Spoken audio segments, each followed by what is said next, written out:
அந்த நேர்களே, இன்று ஞாயிற்றுக்கிழமை சண்டே 10 மணி காலை செய்தியாக வருகின்றது. இலங்கை நேரப்படி இன்று காலை 9:30 மணிக்கு அமெரிக்க அதிபர் மீது ஒரு துப்பாக்கி சூடு நடைபெற்று அவர் காப்பாற்றப்பட்டிருக்கின்றார். சூடு செய்தவர் துப்பாக்கிதாரி அமெரிக்க குடியுரிமை பெற்ற அமெரிக்கக்காரங்க, வெளியூர்காரங்க கிடையாது. இதுக்கும் ஈரான் போருக்கும் எந்த சம்பவம் இல்லை. தனிப்பட்ட நபராக மிகப்பெரிய ஒரு உயர் பாதுகாப்பு வலயத்துக்குள் இவர் எப்படி இந்த துப்பாக்கி செய்திக்கிறார் என்பது மிகப்பெரிய உலகத்தில் பரபரப்பு செய்தியாக பார்க்கப்படுகின்றது. இலங்கை நேரப்படி கரெக்டாக GMT நேரம் 5:30 சொல்றாங்க. இலங்கை நேரப்படி ஞாயிற்றுக்கிழமை இன்று காலை 9:20 இந்த சம்பவம் நடைபெற்று வாங்கல் செய்திக்கு செல்வோம். நேற்று ஏப்ரல் 25, 2026 வாஷிங்டனில் உள்ள ஹில்டன் ஹோட்டலில் நடைபெற்ற வெள்ளை மாளிகை நிருபர்கள் சங்க ஒயிட் ஹவுஸ் கொரஸ்பாண்டன்ட் டின்னர் இரவு விருந்தின் போது துப்பாக்கிச் சூடு நடைபெற்றிருக்கின்றது. ஏப்ரல் 25 சனிக்கிழமை நேற்று இரவு சுமார் 8:40 மணிகளவில் வாஷிங்டன் ஹில்டன் ஹோட்டலில் இந்த நிகழ்வு நடைபெற்றிருக்கின்றது. இலங்கை நேரப்படி 9:20 காலையா, நமக்கு காலை. ஏனென்றால் அமெரிக்காவுக்கும் இலங்கை இந்தியாவுக்கும் உள்ள வித்தியாசம் 13 மணி நேரம் வித்தியாசம். அவங்களுக்கு இப்பொழுது சனிக்கிழமை, நமக்கு ஞாயிற்றுக்கிழமை வருகின்றது. இலங்கை நேரப்படி சரியாக 9:20 மணி. துப்பாக்கி சூடு சத்தம் கேட்டவுடன் பாதுகாப்பு அதிகாரிகள் அதிபர் டொனால்ட் ட்ரம்ப், முதல் பெண்மணி மெலனியா ட்ரம்ப் மற்றும் துணை அதிபர் JD வான்ஸ் ஆகியோரை உடனடியாக அங்கிருந்து பாதுகாப்பு படையினர் வெளியேற்றி இருக்கின்றார்கள். அதிபர் ட்ரம்ப் மற்றும் முக்கிய அதிகாரிகள் அனைவரும் எவ்வித காயமின்றி உயிர் தப்பி இருக்கின்றார்கள். ஒரே ஒரு பாதுகாப்பு அதிகாரி காயப்பட்டிருக்கின்றார். துப்பாக்கி சூடு நடத்தியதாக கருதப்படும் கால் தோமஸ் ஏலன் என்பவர் 31 வயது நபர் கைது செய்யப்படுகிறார். இவர் கலிபோர்னியாவை சேர்ந்தவர். கைது செய்யப்பட்ட நபரிடமிருந்து ஒரு ஷாட்கன், ஒரு துப்பாக்கி மற்றும் பல கத்திகள் பாதுகாப்பு படையினர் அந்த நபரிடமிருந்து மீட்கப்பட்டிருக்கின்றது.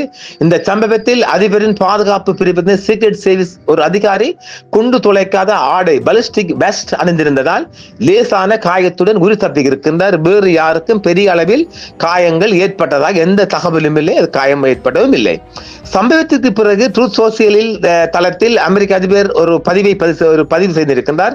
பாதுகாப்பு படையினரின் துரித நடவடிக்கையை பாராட்டினார். மேலும் இந்த சம்பவத்தை தொடர்ந்து அந்த இரவு விருந்து பாதியிலேயே இடைநிறுத்தப்பட்டிருக்கின்றது.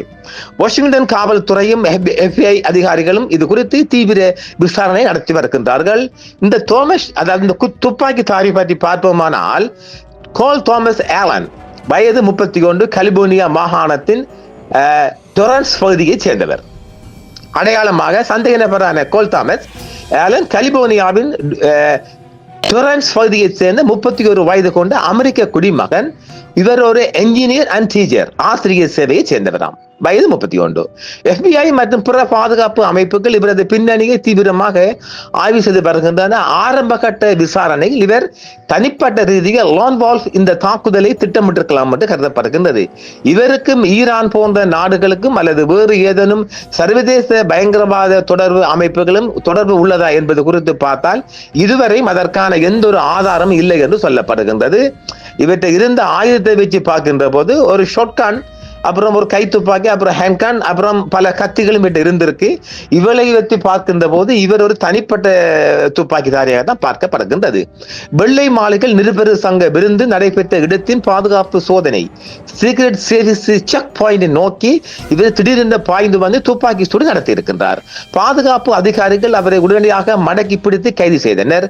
துப்பாக்கி சூட்டில் அவருக்கு காயம் எதுவும் ஏற்படவில்லை என்றும் தற்போது அவர் மருத்துவ பரிசோதனைக்காக செக் செய்கிறார். அவர் எந்த மெண்டல் கேஸும் இல்லை. ஆனாலும் மெண்டல் என்று வருகின்றதெல்லாம் பொய், இது உண்மை செய்தி.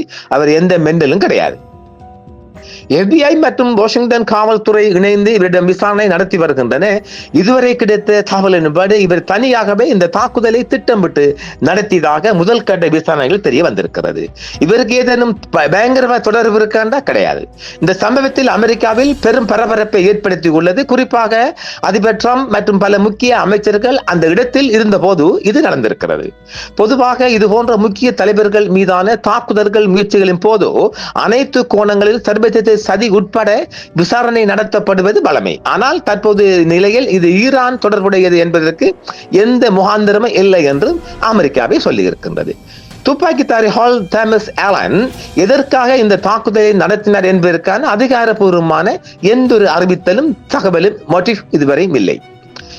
முதல் கட்ட விசாரணையில் அவர் அரசாங்கத்தின் மீது அல்லது குறிப்பிட்ட அரசியல் கோள்களின் மீதோ தீவிர அதிருப்தியில் இருந்திருக்கலாம் என்று சொல்லப்படுகின்றது. அதைத்தான் ஒரு தனி ஓனாய் வால்ஃப், லோன் வால்ஃப் பாணியில் செய்ததாக சொல்லப்படுகிறது. அவர் கொண்டு வந்திருந்த ஆயுதங்களின் அளவு, ஷாட்கான், கைத்துப்பாக்கி மற்றும் பல கத்திகள் இது ஒரு திடீர் உணர்ச்சியால் செய்யப்பட்ட காரியம் அல்ல என்று மாறாக முன்கூட்டியே நன்கு திட்டமிடப்பட்ட ஒரு தாக்குதல் என்பதை சரி வருகிறது. அதாவது ஜஸ்ட் மிஸ்ஸிங் என சொல்லலாம். அவர் சீக்ரெட் அதிகாரி ஒருவர் அந்த குண்டு துளைக்காத கவசம் போட்டதால அவர் பாஞ்சி தப்பி முன்னுக்கு போய் அதிபரை காப்பாற்றிக்க தப்பியிருக்கிறார். இல்லை என்றால் அந்த துப்பாக்கி அதிபர் மேல பாஞ்சிருக்கும்.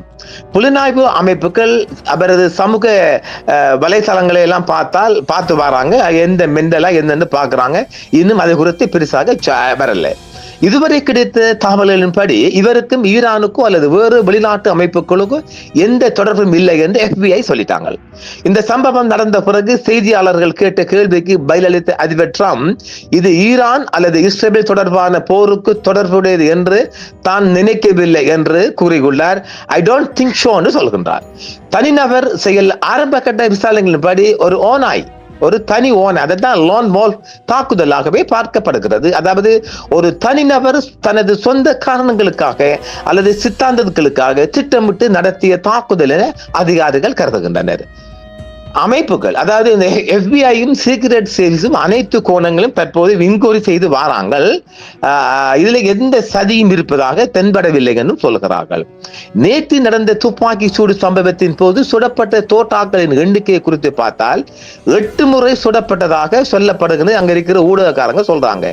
அங்கிருந்த ஒரு CNN செய்தியாளர் சொல்கின்றார், துப்பாக்கிதாரி ஒரு பெரிய ஆயுதத்தை கொண்டு குறைந்தது ஒரு 6 முறை சுட்டதாக CNN செய்தி சொல்கின்றது.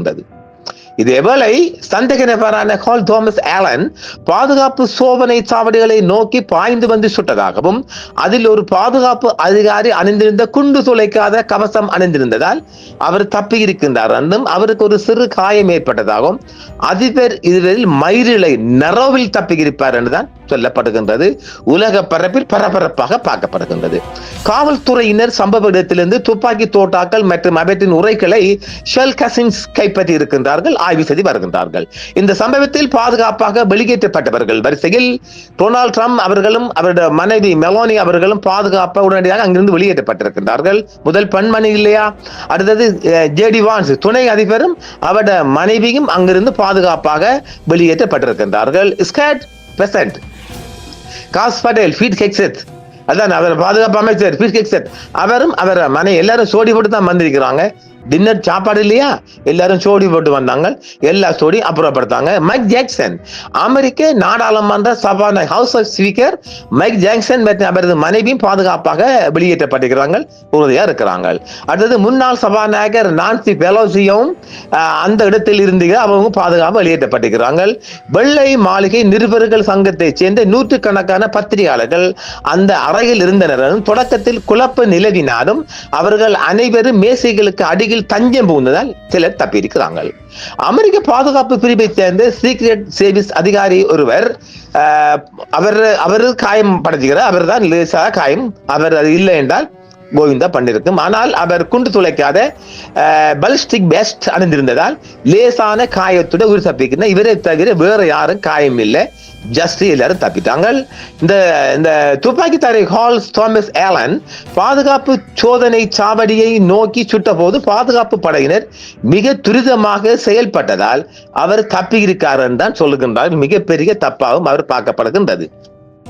சரி, இவ்வளவு நடந்தும் எப்படி இது போயிருக்குன்னு பார்த்தால் மிக உயர்ந்த பாதுகாப்பு வளையத்துக்குள் ஒரு நபர் ஆயுதங்களுடன் நுழைந்தது தற்போது அமெரிக்க பாதுகாப்பு அமைப்பு சீக்ரெட் சர்வீஸில் பெரும் பரபரப்பாக பெரும் கேள்வி கேட்டு விவாதமாக அவங்க அதை பார்க்கிறாங்க. அதாவது எக்ஸ்டர்னல் செக் பாயிண்ட் துப்பாக்கிதாரி ஹால் தாமஸ் ஆலன் ஹோட்டலின் பிரதான மண்டபத்திற்கு நுழையவில்லை என்று மாறாக ஹோட்டலுக்கு வெளியே அமைக்கப்பட்டிருந்த பாதுகாப்பு சோதனை சாவடி ஒன்றின் வழியாகவே நுழைஞ்சிருக்கிறான் பாவி. அவன் பாதுகாப்பு வளையத்தை ஊடுருவி செல்லவில்லை என்று மாறாக பாதுகாப்பு சோதனை நடக்கும் இடத்திற்கு, அதாவது மெட்ரோமேட் செக் பாயிண்ட்டுக்கு வந்து அந்த இது வந்துச்சு உடம்பு செக் பண்ணவங்க இல்லையா, அதையும் தாண்டி அங்கிருந்து அதிகாரிகள் நோக்கி அந்த இடத்திலே வைக்க சால மாதிரி சுட்டுகிறான் பாவி. அவன் ஒரு பெரிய பையில அந்த ஆயுதங்களை மறைத்து கொண்டு வந்து சாதாரணமாக அவன் வந்திருக்கலாம் என்றும் பார்க்கப்படுகின்றது. பாதுகாப்பு அதிகாரிகள் அவனை சோதனை செய்ய முற்பட்ட போதுதான் உடனடியாக அவன் துப்பாக்கி தூக்கி சுட்டுட்டான். எதிர்பார்க்காத ஒரு இடம் உண்டது. அந்த இடம் சீக்ரெட் சர்வீஸ் அதிகாரிகள் முழு கட்டுப்பாட்டில் இருந்ததால் அவன் முதல் முறை சுட்ட அடுத்த வினாடியே அதிகாரிகள் அவனை சூழ்ந்து கொண்டு அவனை பிடிச்சிட்டாங்க. அவன் மண்டபத்துக்கு அதிபர் இருந்த இடத்துக்கு நுழைவதற்கு முன்பே சோதனை சாவடியில தடுத்து நிறுத்தப்பட்டு அங்கேயே மடக்கி பிடிக்கப்பட்டு கைது செய்யப்பட்டான் பாவி. அமெரிக்க அதிபர் சீக்ரெட் சர்வீஸ் மற்றும் அமெரிக்க பாதுகாப்பு பிரிவு, சீக்ரெட் சர்வீஸ் மற்றும் உள்நாட்டு பாதுகாப்பு துறை, department of homeland security service எல்லாம் துரித விசாரணை நடந்து வராங்களாம். அதாவது இங்கு என்ன கேள்வி என்றால், அவர் எந்த வழியாக ஹோட்டல் வளாகத்துக்கு வந்தார், பாதுகாப்பு பணியில ஏதேனும் குறைபாடுகள் இருக்கின்றதா, இவ்வளவு ஆயுதங்களுடன் ஒரு நபர் அவ்வளவு நெருக்கமாக எப்படி வர முடிந்தது போன்ற கேள்விகளுக்கு விடை இல்லை. அந்த கேள்வி அவங்க போய் கேட்கிறாங்களாம், இன்கொயரி பண்றாங்களாம். இந்த சம்பவத்தை தொடர்ந்து அதிபர் கலந்து கொள்ளும் பொது நிகழ்ச்சிகளுக்கான பாதுகாப்பு நெறிமுறைகள், செக்யூரிட்டி புரோட்டோகால் மேலும் பலப்படுத்தப்பட்டு எதிர்பார்க்கப்படுகின்றது. என்ன இருந்தாலும் இது ஒரு பாதுகாப்பு ஓட்டு. அப்படி எல்லாம் ஒரு நபர் வந்து சொல்றால் அமெரிக்க அதிபரை நோக்கி வரணும்னா எவ்வளவு பெரிய ஒரு தைரியம் இருக்கணும், என்ன பின்னணி எல்லாம் பார்க்கணும் இல்லையா? மிக திட்டமிட்டு செஞ்சுக்கிறான், கெட்டிக்காரன் போல. என்ஜினியர் படித்தவன், ஒரு டீச்சர் ரங்கத்தால மிக அமெரிக்காவில் மிகப்பெரிய அதிர்வலையாக பார்க்கப்படுகின்றது. பார்ப்போம். இந்த செய்திக்கு பின்னால போக தேவையில்லை. அவனுக்கு ஒரு ஆயுள் சிறை கொடுப்பாங்க, வழக்கு வைப்பாங்க, கொண்டு நிறுத்துவாங்க. அதுல முகாந்தர் எல்லாம் இருக்குதானே, கையும் மூலமா பிடிபாட்டிக்கிறானே.